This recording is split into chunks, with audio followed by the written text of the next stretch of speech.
Welcome to this fifth session, Module 3, Components and Hydraulic Circuit Design Components of Fluid Power Engineering, fifth semester mechanical. Subject code is 18ME 55.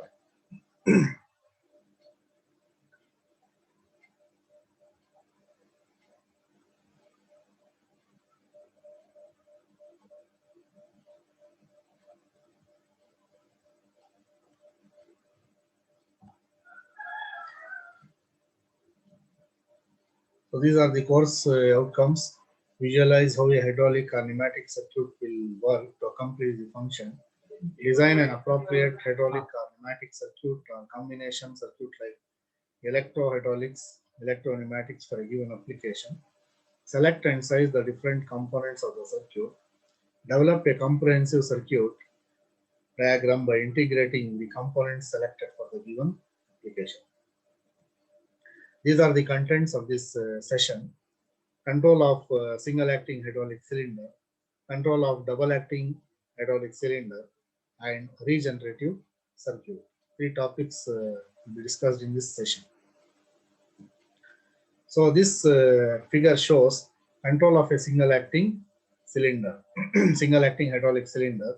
So a single acting hydraulic cylinder, there will be only one extension portion is by hydraulic means, and there is no retraction by hydraulic means. So the hydraulic fluid is supplied only from one end, and the other end retraction is caused by a spring which is attached to the cylinder. So the circuit has a filter, pump, pressure relief valve, a directional control valve, and a spring return single acting cylinder.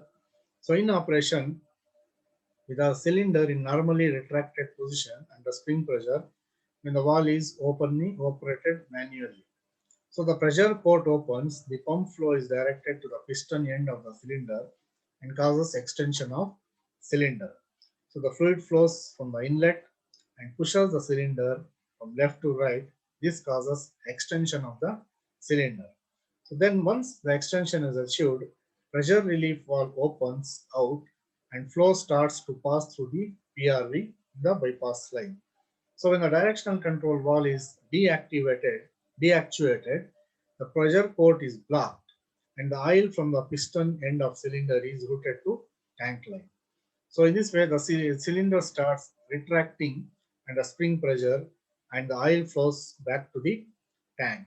So in the single acting cylinder, the extension is caused by hydraulic means, wherein the hydraulic energy is converted to mechanical energy.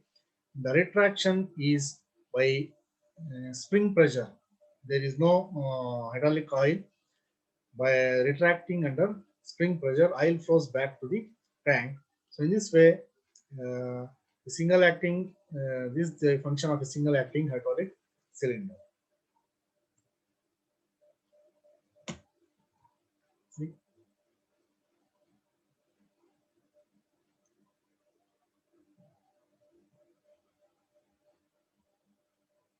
Double acting. This next is control of a double acting hydraulic cylinder. So here, in a double acting cylinder, hydraulic cylinder, four-way directional control valves are commonly used to control the operation of double acting cylinders. Here, the valve shown in three positions under extension, the left envelope, neutral position, central, and under retraction, right side.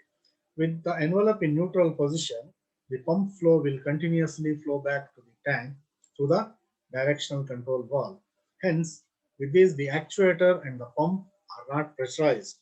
So when the valve is actuated to the left envelope position, the pressure line is connected to the piston end cylinder port, while rod end port is directed to the tank line. So under the pump pressure, the cylinder extends, and at the same time, the oil from the rod end freely flows back to the tank through the directional control valve. At the end of the stroke, until the directional control valve is deactivated, flow goes through the pressure relief valve. So again, when the valve is actuated to the right envelope position, the pressure line is connected to the rod end port. The piston end port is connected to the tank line. This causes cylinder retraction with the oil from piston end flowing freely back into the tank. At the end of the stroke, the pressure builds up, PRV opens, pressure relief valve opens, and the fluid flows through the relief valve. So in double acting cylinder, both extension and retraction are caused by hydraulic means. So in this way, the double acting cylinder is controlled. The next topic is regenerative circuit design. Regenerative circuit design. This figure shows a regenerative circuit that is used to speed up the extending speed of a double acting hydraulic cylinder.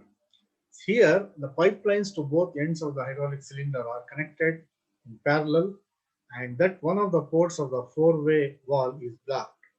Fluid flows through the directional control valve via the right envelope during retraction.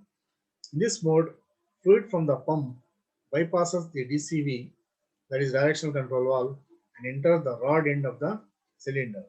Fluid in the blank end drains back to the tank through the directional control valve as the cylinder retracts. So when the DCV is shifted into its left envelope configuration, the cylinder extends.